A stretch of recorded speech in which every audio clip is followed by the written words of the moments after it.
Sigi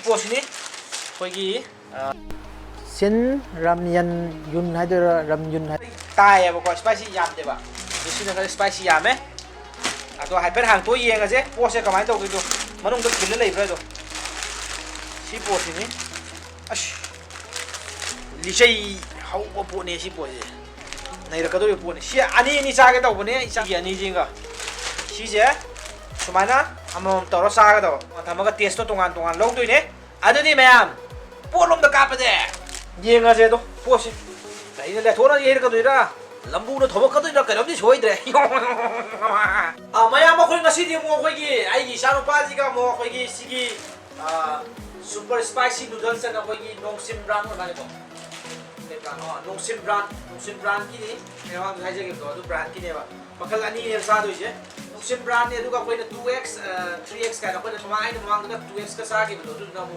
samyang brand ki ne ba kena ba ni to test to bio na mo da ai bi ra ko de ga ta re ai parup na ama da thabi ra ko ne ba ta re kena ba sa ga kene si spicy ka ya me super spicy ho ba ni spicy ka ho je ado mayam gi bitta mayam lu to bi ro ha bi bitta to ja ba ne charo pa ni masi di ma ji oriagi po cha ni ha do ma khali ji oriagi po ta le ra ado si ju test to bio na mayam Manipuri thabi ra ko ne ado Manipur ki ayamba departmental store da loina kange na hai do mayam departmental store da chapi ba yaura ga di amam tak lai bi try to bio mamal ju si ne na samyang khoi gi 2x 3x de na si no man less oi ba ta ba ne ba how you si na ta dian hai do ai test to ga tu mai feedback sai je ram ge adu matam da khoi si posing je khoi na khoi yum da pam bi ta ra ko jo khoi adu ke na to bi ya ni online order to bi ya ni adu to bio du ga insta page sama su dai ne du to bi ro diamond delivery na insta page to ai matha tu thon jaram ge du ga description da jo ai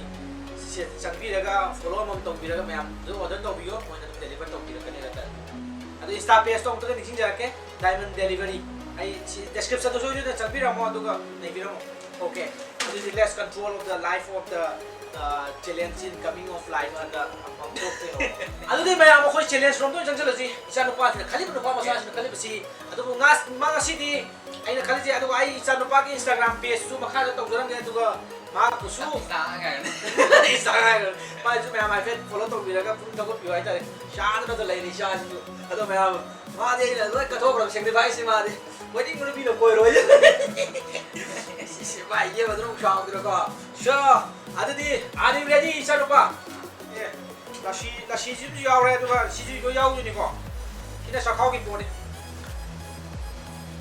sha khao ni ha sure are you ready Yeah. Okay. Start. 3 2 1 ai di start ada cake ko to mayam sorry ko yaw man adu ngasi di start ai si ko ma do sa ba hek ke ba yang mushroom yaw eh Một tổ mà đấy. hào ấy một gam nhau đi hào chim như vậy rồi một cái mình chỉ một mình bắt nó mày rồi để đi nào sao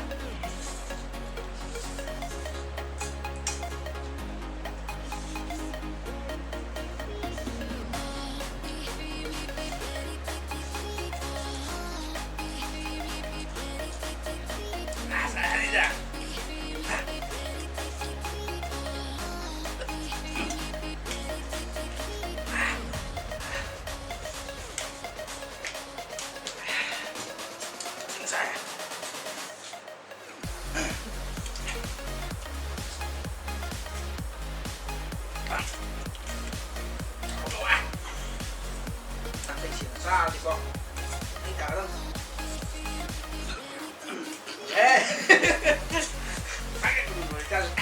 Có thay thêm này.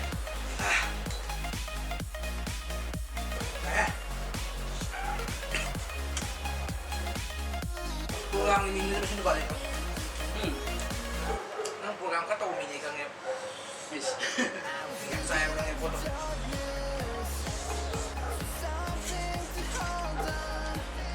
được cái hay kiểu sang nó được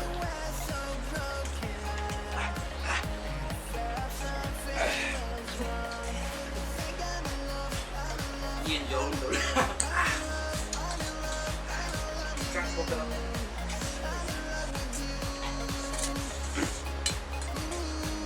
sang nó đến rồi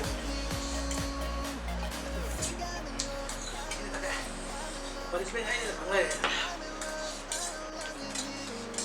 spicy kan bamba à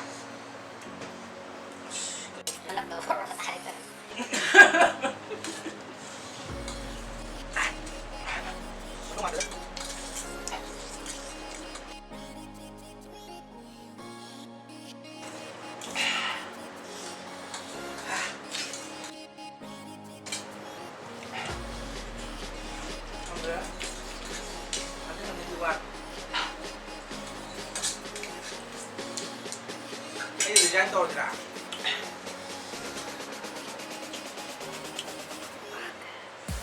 Ini orang cakap kembali dah tahu. Saya. Mesti kena main dah. Ni untuk sudah. Tak saya. Kita lihat main kamu. Kamu ni kamu sahabat dulu. Sudah saya. Yang itu sahabat. Tadi saya tu je. Wah kamu. Tahu saya dah. Atau memang. Hào nhau với anh kia thêm một hai tay này có anh việc cái thì hào ấy mây chân lên hào ấy một lúc khác tao thì xin anh còn đi xa nó bây giờ này anh muốn làm xa nhầm cái này tôi thì hào nhầm hào mà súng cả hai được rồi mới gì nữa mà sai rồi nè khen cũng cái nhầm hào ấy chỉ là khen nó dấu mà này gazer cái kiểu này tôi mẹ punishment nó sẽ xa rồi tôi đi punishment cái này cái nào tôiจะ punishment chứ punishment je cái nó anh cái gì đã dính cái đầu tiên không phải ơi mày hay là đầu tiên đã có ra cái đầu tiên nào đã dính hay là chim na đã dính hay là có ngày này mà khá đã rồi đã dính được po là cái gì là gì vậy 사진 도 보여 주세요 여러분 ngầu sa 영어봉 사들 봐 ngầu sa ni khui lộc thua ni để đi xem đến đá và ni beti कोई दा क्या mobile जाने लग तो बा có tao không là phone तो को दे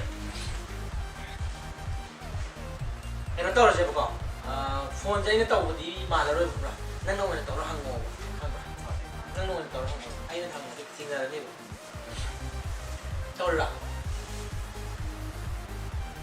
voice này mà या ना तो ले तो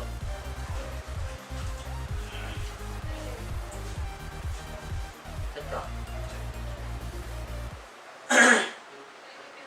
Dạ không cái là tôi nào 835 45 rồi semua người cái nó không mà tôi lên đó không ai nghe được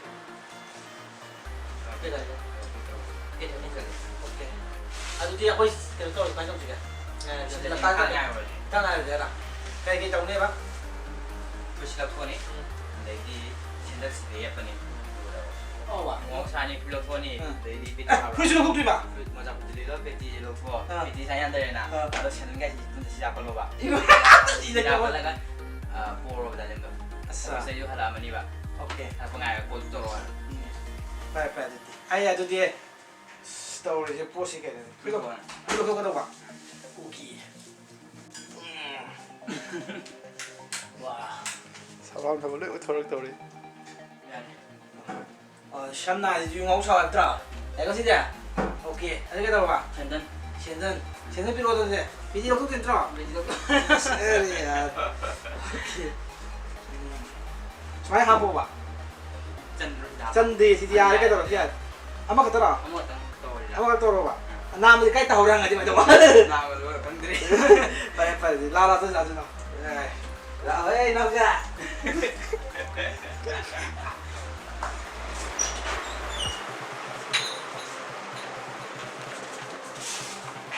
도전은 거 아주디 앞에 아주 돌아만 해보고 저기 나니 저 아이 진짜 각각 만간 만간 잡이 너무 낭나 hui besar em lihat tahu aduh kan ya nang ne marum dale yo ba nang marum dale na mo ba ada hai dia tu ni ba ko tu ni na ngata ki wa Ay, sa sama ra yun. nang chang ro ko te yang ko je naman nam cha ko ko te so nang jut nang ju lo to he lo koจะลักดีป่ะก็เลยงงอยากตั้งหลักตัวมาเลยมาหลักตัวมาเลยโอเคจุดที่กันต่อเลยคุยได้จุดหลักตัวเดียวก็มองเป็นไงโดยทั่วนะมาต่อเลยยาวเรียนหายไปโฟนต่อกันต่างตัวโทษสิตัวโจบนั้นที่สิเรียกว่าตัวกี้คุยได้คัดคายอะไรกันก่อนมาอีกคุบ้านแต่ละแต่เราแต่ละกันที่คนพูดเสียงจนดูเนี่ยวะโอเคไปอันนี้ตั้งเลยก่อนโอเคลาบนั่งอยู่เลยก็นั่งจุดนี้นั่งได้ป่ะได้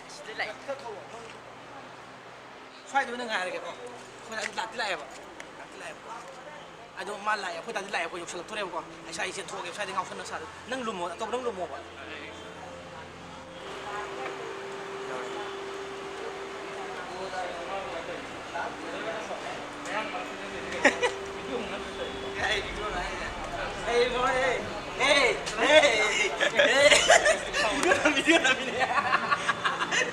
Video kalau fail jalan tak.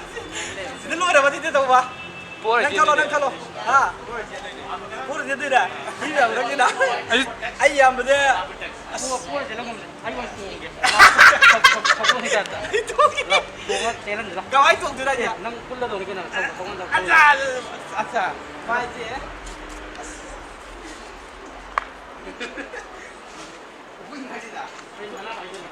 Pun masih silaran aja. Guys, guys sih lo hai no. Ada dia, aku dah nak hai je. Nak aja kita hai no. Atau kaya dah. Cuma pura. Pun, mai tu kaya ni dah. Pun kita hanba aja le. Ada nak kena samsar ai. Chin. Saya pun cari ada kena. Okey. Lek kum mana sih dah? Ada ya. Kita hai kita tu. Sekarang ni dia. Bos ya. Kemarin tu tu ada. Dah je beli bersih dia kan. You mau sahaja beli bersih. Wih, mau lo ya TikTok renda ni. Okey. Tu. So wih dah. Kau hai kau. Lah. Jalan. Ya apa? Ya. Jalan. Wih nak cinta ni.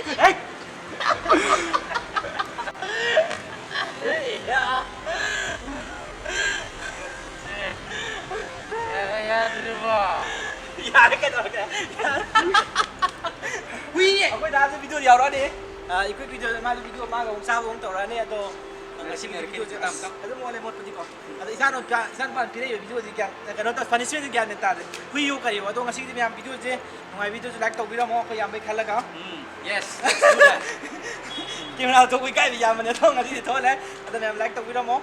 Ada subscribe tahu selalu mau. Ada kan diamond delivery kita ini kan udah Seram ke Instagram link tu. Soy dah tahu you. Let's make him success. Okay. Baik dah. Tăng ly phong nào.